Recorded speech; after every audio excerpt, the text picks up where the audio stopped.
Okay, so let's dive in here. We're looking at a world that's built on, really, the most fundamental forces you can imagine. Earth, air, fire, and water. Exactly. And the source material we have lays out this incredibly detailed origin story for a chosen hero, a 12-year-old boy. Right, and his destiny is literally written in gold letters. It's all tied to these 4 elemental masks and 16 power stones. What's really, fascinating from the jump is the scale of the conflict. This isn't just some local squabble. No. It's positioned as the ultimate cosmic struggle. You have the gods of the positive world, so day, light, creation, Hmm. and they're in this eternal fight with the gods of the negative world, night, darkness, destruction. In our mission, the whole point of the story is to follow this one boy, Amos Daragon. The mask wearer. Yes, the mask wearer who is tasked by this entity, the Lady in White, with restore, and this is the key word, equilibrium. That concept of equilibrium is so important. It's not about a total victory for the good guys. No, it's about balance. It's about restoring balance to the universe. But the world Amos is born into is, well, anything but balance. Not even close. Yeah. We start in this place called Omain, which is described as this, magnificent realm in theory. In theory, yeah. But in reality, it's just crushing poverty. And it's ruled by this walking disaster of a man named Lord Edonf. And that micro-tyranny is the perfect starting point for our deep dive. Lord Edonf is just. He's a caricature of cruelty and gluttony. He really is. The source describes him as fat as a whale with these bulging, popping eyes. And crucially, he's just not very smart. No.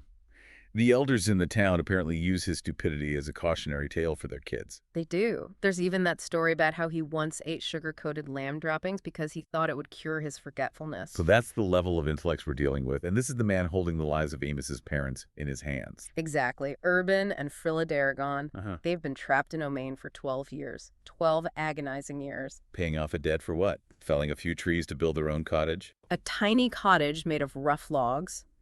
Urban is treated like a slave. He's beaten. He's humiliated daily by this cruel, stupid man. You can just feel the psychological weight of that, living under that constant threat, not just of poverty, but of Edom's cages. Right, the cages, where citizens who can't pay his ridiculous taxes are left to, well, often to die. And this kind of environment, it doesn't create a hero who solves problems with a sword. No, it forges a strategist. It creates someone who has to survive by being smarter than everyone else. Amos's defining trait isn't strength. It's resourcefulness. Absolutely. The sources go into so much detail here. He hunts pheasant and hare with just a Y-shaped branch and a simple slip knot. He's an expert tracker. He fishes. He finds truffles. He's the reason his family eats. His survival skills are his first superpower. And this is his normal.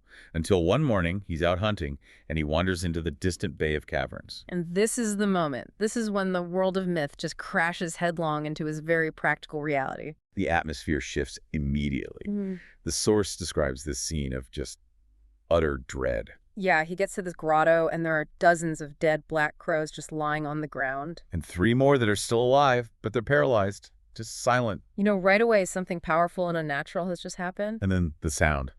Yeah. A piercing, terrifying scream that just rings out. It instantly kills the remaining birds. They just drop dead, and it's so powerful it knocks Amos to the ground. It's a sound of raw, untamed power. And yet, almost immediately, it's followed by this soft, melodic woman's voice. Asking him not to be afraid. Right. She says she only screamed to scare away the birds because they were nosy and rude. So he goes into the grotto, and there he meets his first, true mythological creature. Cravania, Princess of the Waters. Right. And her description is just spectacular. It really is. Long hair the color of the sunset, armor made of glistening shellfish. And she's holding this ivory trident that's been sculpted from a narwhal tusk. I mean, she is the embodiment of the element of water. But she's dying. She is. She's been mortally wounded in a battle with these creatures called Marians. Which are described as these ugly, brutal sea creatures who use black magic to lure sailors to their doom. Though Cravania knows her time is short, she has to pass the torch. And for some reason, she chooses Amos, this unassuming, clever 12-year-old boy. This is it. The official start of the quest. She gives him a single, smooth, white stone. The first of the 16 power stones. And she names him the Mask Wearer. His first mission is so simple, but it's just weighed down with all this destiny. It is. He just has to travel to the woods of Tarkassus and find her friend, the fairy queen Gwenfredril. And deliver a message. A heavy one. Cravania is dead, her kingdom has fallen, and Amos has been chosen as the new warrior of equilibrium. What a burden to place on a kid. It's immense. He grabs the ivory trident, she insists he take it, says it'll be useful, and he flees the grotto. And as he runs, Cravania lets out this one final mournful song. A song so powerful it shakes the earth and the whole grotto collapses, sealing her inside her own tomb. And you get this heartbreaking image of hundreds of mermaids swimming up to pay tribute to their fallen princess. The call has been answered, but Amos can't even process it because he gets home and who's waiting for him? Lord Edonf, of course. He's there, he's enraged, and he's demanding money for a donkey Amos had let's say, rescued from the castle. He stole it because it was being mistreated. Exactly. So the Daragons are right back where they started, facing the cage. And this is where Amos's real training, his real genius, kicks in. He knows he can't fight Edom physically. He's a whale of a man, but he can fight him mentally. He can weaponize Edom's greed and his stupidity. Which brings us to the famous stone soup trick. It's just brilliant theater. He gets this big pot of water boiling over the fire. Water his mom, Frilla, already had ready. He's thinking steps ahead. He goes outside, grabs a twig, and starts this whole ritual. He's dancing, he's chanting, "Come to a boil, my soup. Come to a boil." The whole performance is designed for one person. For Edonf. And Edonf, driven by this pathetic mix of curiosity and greed, just falls for it hook, line, and sinker. He does. He reaches out to check the temperature of the water. And burns his hand, which to him is proof that the magic twig is working. Amos plays it perfectly. He barters the magic twig for 10 gold coins, a fortune. And there's a crucial part. He makes sure Edonf knows the ritual has to be followed. The dancing, the chanting. Because he's already planning phase 2 of the trick. Exactly. He knows that twig isn't going to work, and he knows that greedy whale is going to come back. The first trick bought them a little time. The second trick needs to buy them their freedom. So he pulls off this brilliant and kind of gross double cross with the donkey. He feeds the donkey 8 of the 10 gold coins he just got. Right, but he coats them in hay and a powerful laxative herb first. So when Eden comes storming back, furious that the twig didn't work, Amos is ready. He puts on another show. He commands the donkey to produce gold. And then proceeds to extract the coins from the droppings. It's disgusting, but it's genius. And Edonf, who is just blinded by avarice, completely believes he's found a gold-producing donkey. He confiscates the animal immediately. He's so convinced of its value that he even leaves his own 3 fine horses behind, promising to come back for them later. He never does. And that's the punchline. Amos tricked the tyrant into financing their escape. He got 10 gold coins and 3 horses, all by exploiting the moral and intellectual weakness of his oppressor. And just like that, the Daragons are free. They leave Omain and head north towards Bryan and the woods of Tarkassus. This journey out of Omain is like a weight has been lifted.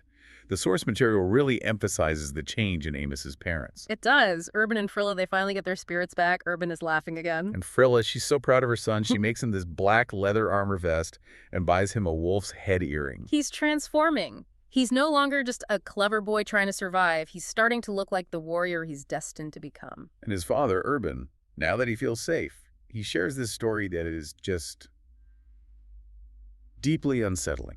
Yeah, it's crucial foreshadowing. He tells Amos about an old man he met years ago. An old man who claimed his entire childhood was stolen from him. Right.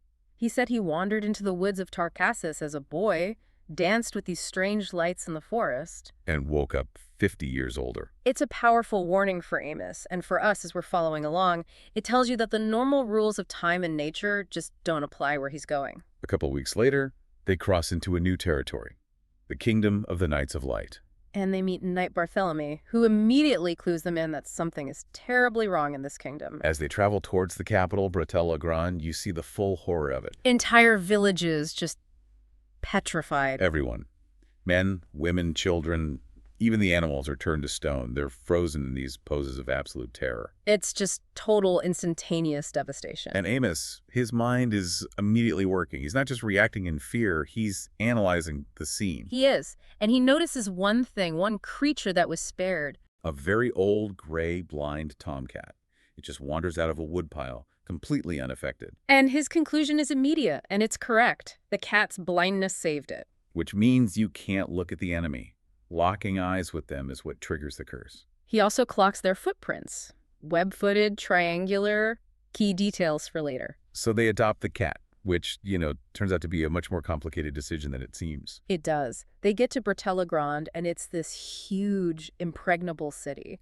But inside the walls, everyone is terrified. There are shrieks in the night, and the stone curse is getting closer and closer. And the ruler, Lord Yaune the Purifier, his response to this crisis is just pure paranoia and fear-mongering. He's using it to consolidate his own power, right? Exactly. He's burning people at the stake supposed witches, humanimals blaming them for the curse. 7 people, including 2 humanimals, are already dead because of him. It immediately paints these so-called Knights of Light as just another form of tyranny. And their laws are just as predatory. Amos finds that out at the Goat's Head Inn. Right. The innkeeper tries to charge them for the aroma of his soup. Just for smelling it. Yeah. And Knight Bartholomew confirms, yeah, under their laws, that's legal. It's this perverse little scam designed to bleed travelers dry, but they have no idea who they're dealing with. No.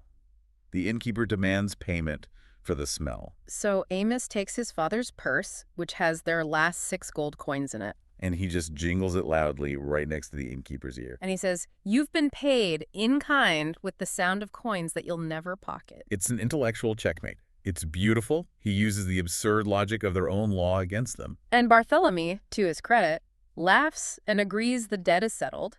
It's a moment that shows Amos's wit, but also that Bartholomew might not be so bad. It's a key moment.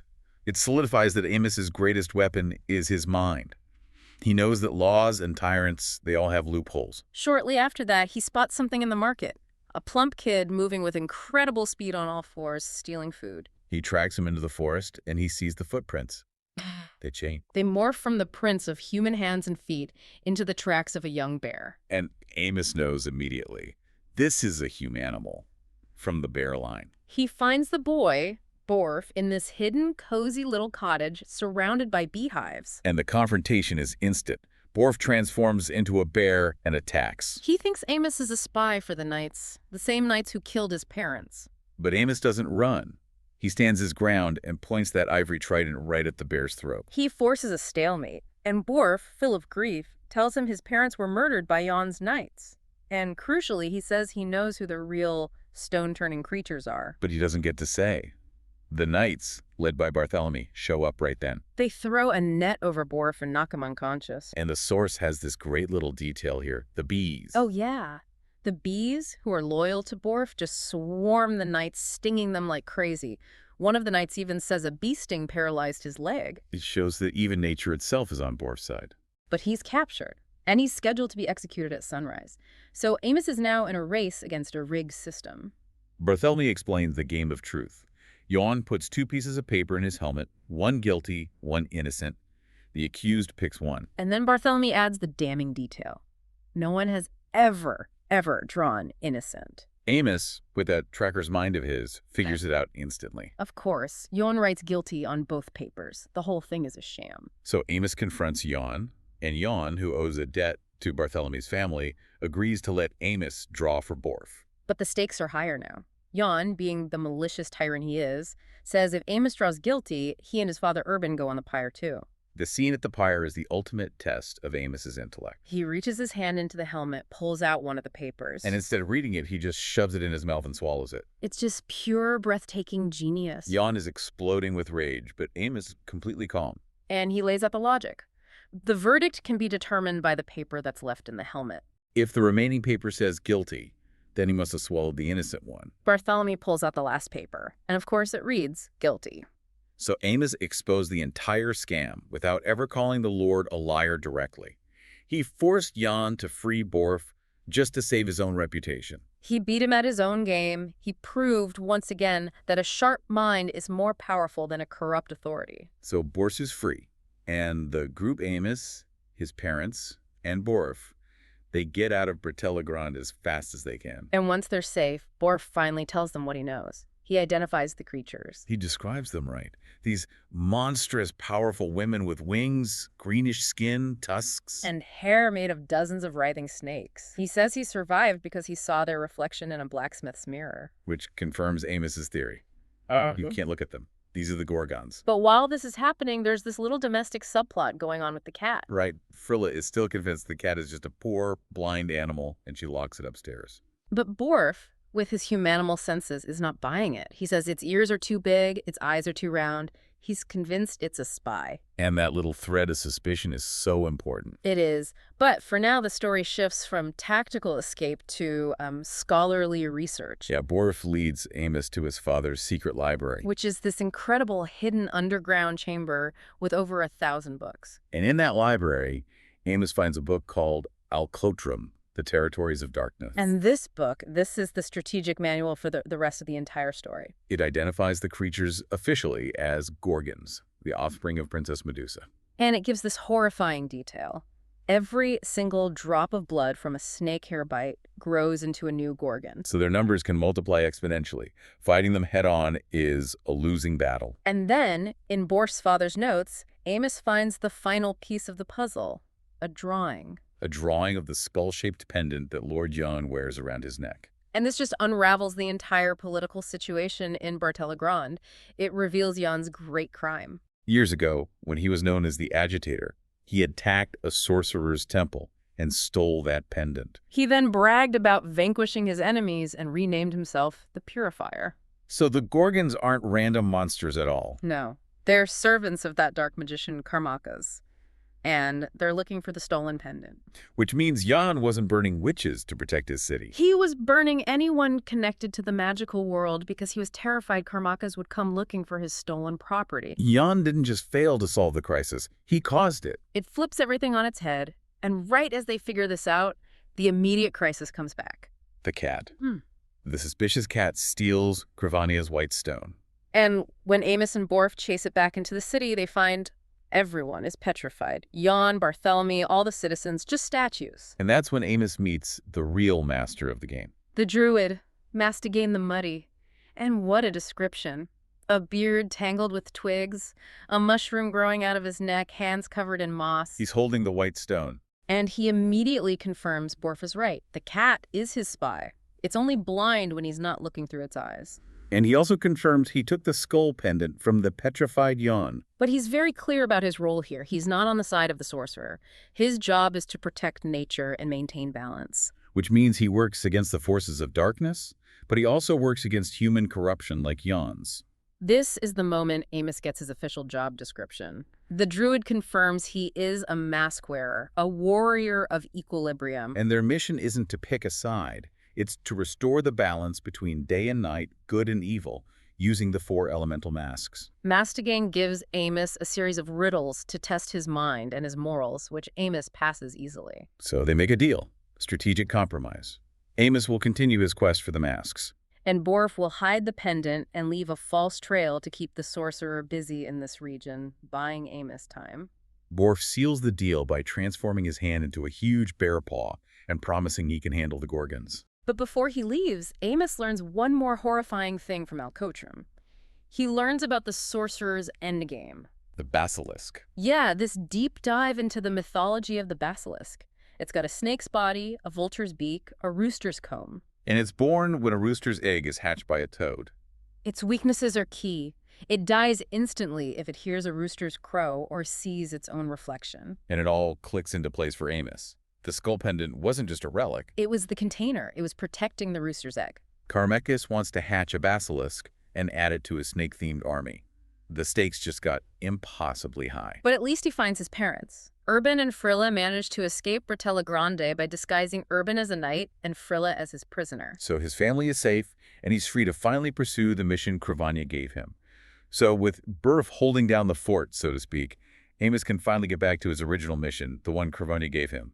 What feels like ages ago. It does. And his first stop is the town of Bryan, where he meets a storyteller named Junos. And Juno starts telling a story that sounds very, very familiar. It's the exact story Amos's father told him, about the boy who danced with lights in Tarpesis and woke up 50 years older. And then you get that amazing reveal where Juno says, "That boy was me." It's such a profound moment. Amos is literally face to face with the living consequence of the magic he's about to step into. And Amos's reaction here, it just shows his character. He doesn't just say, "Oh, that's too bad." No, he makes a promise. He swears right then and there that he will get Junos' lost childhood back for him. It shows his commitment to equilibrium is about personal justice too, not just cosmic forces. Junos, now completely trusting him, gives him more lore about Tarkassus. He explains the fairies are nature's protectors and that druids are the humans they choose to help them. And Amos has a dream, right? The lady in white comes to him and repeats a single line. Drive your trident into the stone and open the passage. So he and Junos follow this faint trail and find a stone with 4 marks on it. And Amos recognizes it. 3 flat holes.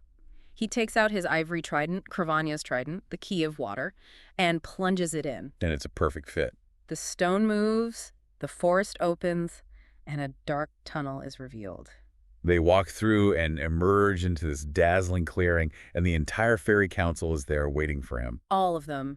Druids, fairies, Queen Gwenfredril herself, and even a new princess of the waters. And in front of this whole assembly, Amos makes his acceptance of the mask wearer role conditional. He says he'll only do it if they first fulfill his promise to Junos. If they restore his stolen childhood. And Queen Gwenfredril agrees without a moment's hesitation. Junos is led away, and he's transformed back into an 11-year-old boy. He gets to go find his parents and his dog. He keeps his memories, but physically he gets those 50 years back. And with that promise kept, Amos receives his first artifact. The crystal air mask. And Gwenfredril takes Cravania's white stone, the water essence, and sets it into the mask. So now you have the power of water fueling the mask of air, and the source explains the mechanics here. Yeah, the mask allows Amos to breathe in sync with the wind.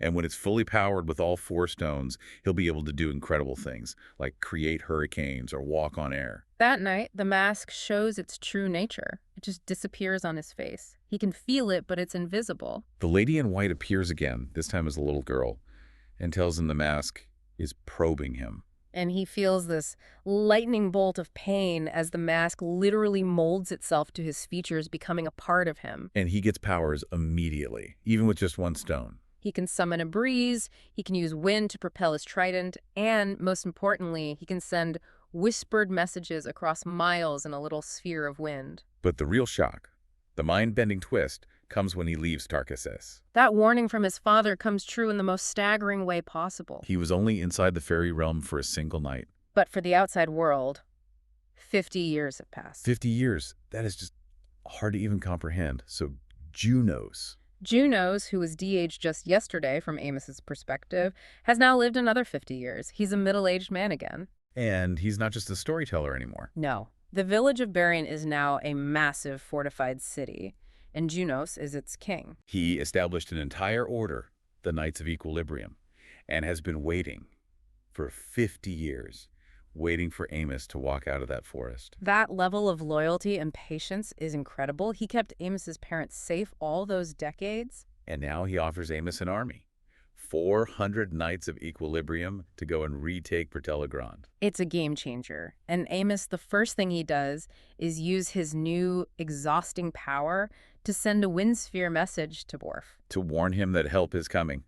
And then he just collapses, completely drained by the effort. The stakes are now enormous, the timeline has been shattered, and a real battle is about to begin. So while Amos was, hopping through time to get his first mask, things back in Bratel-la-Grande have gotten much, much worse. Yeah, Karmakas, the Naga sorcerer, has made the city's castle his new headquarters. And he has not been idle. He's used his dark magic to double the size of his Gorgon army.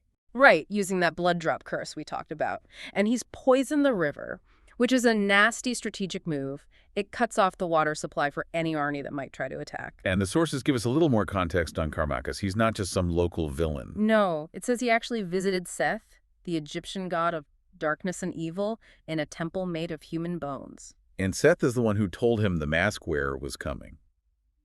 So Karmakas knows he's on a clock. He has to eliminate Amos fast. His whole plan for dealing with Beorf is just psychologically brutal. It is. He buries him up to his neck, blindfolds him, and starves him for 5 days. He knows that bear men can't stand hunger. And then, to get the information he needs, he sends in his secret weapon. His daughter, the young Gorgon, Medusa. And this is just a masterclass in manipulation. She's charming, she pretends to be afraid of her father. She plays on Beorf's loneliness and his starvation. She convinces him she's a friend. And Beorf, who's starved, weak, and has totally fallen for her, he tells her where the pendant is hidden. In the city cemetery, because he figures Carmacus would never think to look for a magical relic among the dead. And the betrayal is just instant and devastating. Carmacus appears, he grabs Medusa. And he blackmails Beorf. Go get the pendant, or I'll kill her instead of you. So Beorf, willing to die to save her, brings back the relic. And Medusa just drops the act. She pulls back her hood, her eyes are blood red, and she mocks him. Calls him stupid and sentimental. It's just crushing. But Beorf, as he's turning to stone, he looks at her and says she has the most beautiful eyes in the world. He does, and then he's just a statue. That moment, though, you get the sense from the text that it really affects her. It does. It's the first crack in her armor. She expected fear or anger, and instead she got selfless love. It plants a seed of doubt. Meanwhile, Amos wakes up. He's recovered, and he knows the battle is coming. And his greatest weapon isn't the army of 400 knights, it's the book. It's the knowledge from El Kotram. His battle plan is pure mythological counter-strategy. It is. His preparations are so specific, he orders the capture of 777 hungry mongooses. The natural enemy of the snake. He picks out a rooster with a particularly loud, piercing crow, the one weakness of the basilisk. And he has the knights polish their shields until they're perfect mirrors, and then he trains them to wear them on their backs. So they can fight the Gorgons without ever looking at them. It's genius. And then Medusa shows up. She's been consumed by guilt over Beorf. She sneaks into Amos's camp, confesses everything, and offers to be an ally. She tells him Carmacus's entire battle plan. A wave of vipers followed by the basilisk. And she also reveals what it would take to save Beorf, that a Gorgon must die by their own reflection. But she's not ready to make that choice yet. The battle unfolds exactly as Amos planned. It's 3 phases. Phase 1. The Viper Cloud. Carmacus launches this black cloud, it bursts, and hundreds of vipers and cobras rain down. And Junos just releases the mongooses. And the battle is over in 10 minutes. The mongooses just devour the snakes. Carmacus is completely baffled. Phase 2. The basilisk. He's furious, so he unleashes his trump card. And this is where Amos uses the air mask. He creates this powerful headwind that slows the creature down. At the same time, the knights have their ears plugged with fern paste to block its paralyzing whistle. And when it gets close enough, the rooster crows. Amos captures that sound in a sphere of wind and hurls it directly at the basilisk. The creature just explodes in midair. The mythological weakness was real. Amos collapses from the effort. But Phase 2 is a success. He used the mask not just for a raw power, but as a precision delivery system. It's tactical magic. Phase 3, the Gorgon assault. Amos recovers. He and Medusa sneak into the city. He sends a final wind message to Junos. And the knights advance, wearing their mirror shields on their backs, using little pocket mirrors to see where they're going. The reflection of the torches in the mirrors is enough. The Gorgons see themselves and just crumble to dust. Carmacus, his army gone, transforms into a giant rattlesnake and flees to the tower for a final showdown. But first, we have to talk about Medusa's sacrifice. It's the emotional core of the whole battle. Amos tells her, he says he will never force her to sacrifice herself to save Beorf. He values her as a person, as a friend, more than strategic advantage. But she's been transformed by Beorf's love and Amos's friendship. She understands what equilibrium really means now. She knows she has to balance the darkness she caused with a final act of light. So she steals Junos's pocket mirror. She looks at her own reflection, and she whispers Beorf's last words back to him. It's true, Beorf. I really do have beautiful eyes. And she turns to dust. The curse breaks. Her sacrifice is complete. It's heartbreaking, but also incredibly powerful. It is. Then we have the final fight. The rattlesnake Carmacus attacks Amos. Amos throws the ivory trident. And you have to remember the elemental magic here. The white water stone is in the air mask, so the trident, when he throws it, is channeling the raw power of water. It hits Carmacus and glows this intense blue, and the whole room turns to liquid. 2 mermaids literally emerge from the floor, wrap Carmacus in a seaweed net, and drag him down into the ocean depths, neutralizing him completely. The battle is won, and Beorf wakes up. And his first thought is that he's hungry. A very bear-like reaction. He's devastated when he learns about Medusa. But the city, all the petrified people, they come back to life. And there's a political resolution, too. Yaune confesses to everything, including murdering Bartholomew's father years ago. He's tattooed with the word murderer and exiled, Hmm. and Bartholomew becomes the new lord. So Bratel-la-Grande and Bryan become allies. The two kingdoms are united under the banner of the Knights of Equilibrium. Balance, on a local scale at least, has been restored. So when you pull back and look at this whole story, what's the big takeaway for Amos as a hero? Our deep dive shows that it's not about his strength. No, not at all. It's about his commitment to knowledge. That book, Alcatraz, it gave him every single strategy he used to win that battle. He's a hero because he prepares, he reads, he analyzes. And he consistently chooses trickery and intelligence over just raw power. You see it with the stone soup trick, the game of truth. All the way up to the tactical use of the mongooses and the mirrors. Every victory is an intellectual one. And you also see the importance of these unexpected alliances that cross the lines of what you'd call good and evil. Absolutely. The humanimal boof, the Gorgon Medusa, the neutral druid, the mermaid princess. The goal is always balance, not just wiping out the other side. So Amos is now officially the mask wearer. He has the invisible air mask, and it's powered by that one water stone from Gravania. His first mission is done. He's created this new alliance, brought stability to the region. But he's got a long way to go. He has the air mask, but he still needs 3 more. Earth, fire, and water. And 15 more power stones before he can even think about confronting the gods of the negative world. And the sources, they already give us a hint of how impossible the next step is going to be. Yeah, his next journey is to a place called Braha, the city of the dead. A city where the doors to heaven and hell are locked. And to continue his mission to find the key, he's going to have to do something few heroes ever do. He has to willingly give up his own life. So what kind of knowledge or what kind of friend could possibly prepare you for a journey into the world of the deceased? It really feels like the cost of achieving ultimate equilibrium might just be the ultimate sacrifice. We'll leave you with that to think about in your own deep dive.